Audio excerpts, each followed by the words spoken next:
Estamos de volta com Justiça Cidadã, o programa que leva o juiz até a comunidade. Justiça Cidadã é um programa semanal que trata de todas as nossas dúvidas, ou pelo menos tenta tratar da maioria das dúvidas das pessoas em relação a direitos e deveres. E hoje nós estamos tratando de um tema muito importante, improbidade administrativa, combate à corrupção. Um tema que te interessa, porque todo mundo que paga imposto e todo mundo que é cidadão, com certeza quer um Estado íntegro. Estava conversando aqui com o Dr. Cláudio e ele estava dizendo das dificuldades para a gente conseguir uma punição, às vezes, num caso de improbidade administrativa. E ele tinha dito antes do nosso intervalo que às vezes não tem dinheiro para fazer perícia. Explica isso para a gente. Vamos lá. A lei de improbidade administrativa, ela é uma lei de direito material. Ela é conhecida, como é conhecida no meio jurídico, uma lei de direito material. Ela prevê as punições, ela prevê as hipóteses de prática da improbidade administrativa, mas ela não prevê como o processo caminha. As leis que regulamentam como o processo caminham são consideradas as leis de direito processual, né? Que instrumentalizam aquelas previsões de direito material. A ação de improbidade administrativa, ela é regida, ela caminha de acordo com a lei de ação civil pública, com o rito da lei de ação civil pública, o procedimento da lei de ação civil pública. Essa lei de ação civil pública, ela prevê no artigo 18 dela que o autor da ação, ele não é obrigado a adiantar as custas necessárias para o processo caminhar. E por que isso foi previsto? Porque, via de regra, o titular da ação civil pública é o Ministério Público e prevendo as dificuldades financeiras que o Ministério Público poderia ter e como uma forma de incentivar a propositura dessas ações, foi feita essa previsão. Só que isso passou despercebido pelo legislador, que chegaria um momento do processo que você precisaria ter recursos para, por exemplo, produzir provas. Não existe um corpo de peritos que são funcionários públicos. Os peritos, eles são prestadores de serviço, que se habilitam nas varas para poder prestar esse serviço. O juiz avalia se ele é um profissional capacitado para aquilo, se é um profissional íntegro, e ele é contratado para fazer uma perícia. Então vamos lá, a gente vai imaginar um caso, mais uma vez um caso hipotético, que eu tenho certeza que o nosso telespectador vai fazer logo uma analogia com algum caso que ele já conhece da imprensa. Mas imagine uma empresa que pagou propina para conseguir ganhar uma licitação. Esse dinheiro, normalmente, ele não sai lá da conta da empresa direto na conta do funcionário corrupto, do prefeito, do governador, ou seja lá de quem for. Não é feito um depósito identificado e tudo mais. Então, para que você consiga comprovar que houve o pagamento de dinheiro, você vai ter que produzir uma prova nesse sentido. Às vezes você vai precisar analisar a contabilidade daquela empresa para saber de onde o dinheiro saiu. Às vezes você vai precisar fazer uma investigação da movimentação bancária para ver de onde, se aquela pessoa recebeu um dinheiro, se essa conta era uma conta regular, se não era, de onde saiu esse dinheiro. Tudo isso exige um profissional capacitado para fazer essa investigação. E esse profissional cobra por isso. Muitas vezes chega um momento na ação de improbidade que a gente vê indícios da prática de improbidade, a gente vê que alguma coisa ali de irregular aconteceu, mas você não tem a prova.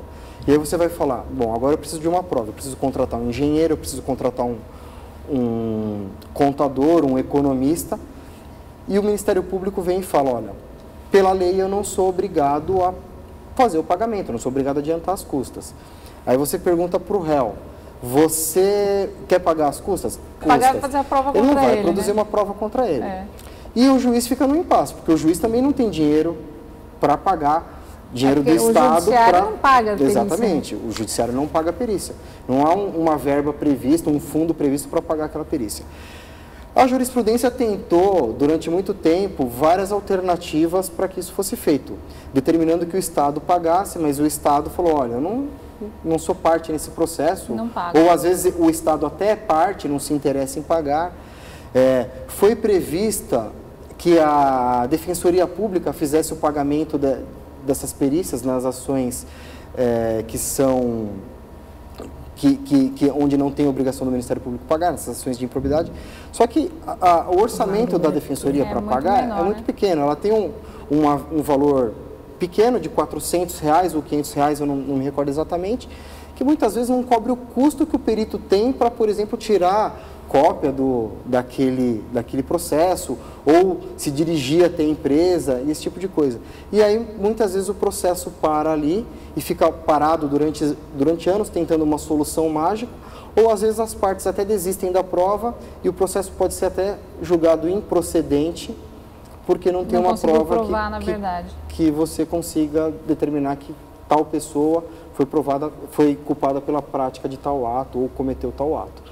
Esse é o grande problema do ordenamento, penso eu, hoje em dia, é o grande buraco no nosso ordenamento, e a gente não tem uma solução, e nem mesmo nos projetos de lei que estão sendo encaminhados ao Congresso, não há uma solução para isso. Você imagina que teria como melhorar essa lei de improbidade administrativa, ou a lei é perfeita, resta apenas aplicar? Nenhuma lei é perfeita, né? A gente não tem nenhuma lei perfeita. Até mesmo porque as leis são feitas por seres humanos e nenhum ser humano é perfeito.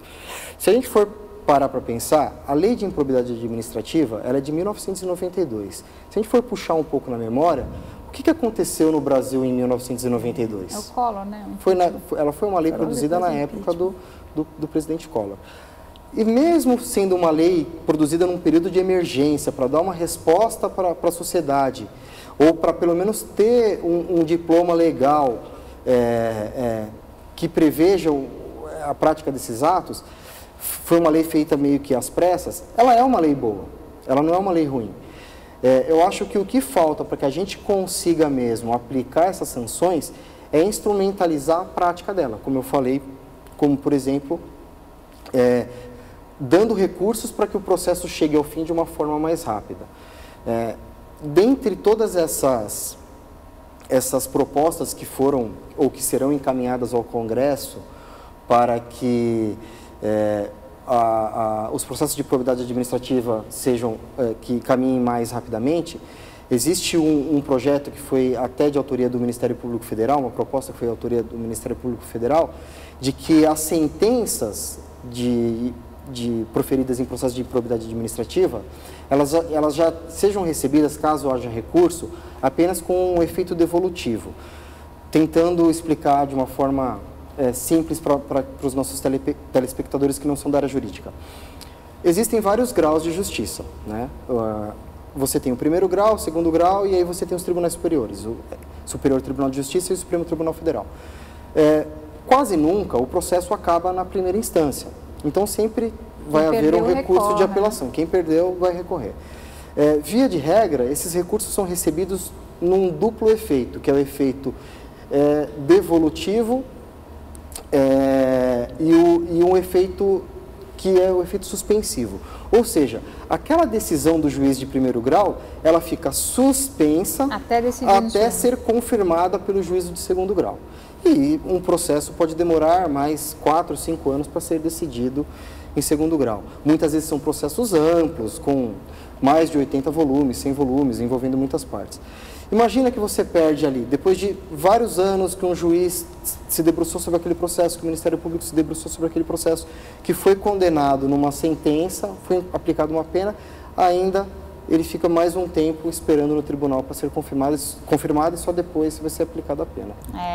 Bom, como a gente viu, a gente ainda tem muitos obstáculos para superar, para chegar naquilo que a gente espera que seja uma justiça verdadeira e um Estado completamente honesto, livre da improbidade administrativa.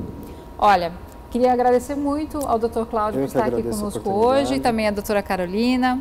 Lembrar que as suas dúvidas e sugestões você pode mandar para justiçacidadã@diariosp.com.br. Na semana que vem nós estaremos aqui novamente com mais um tema do seu interesse.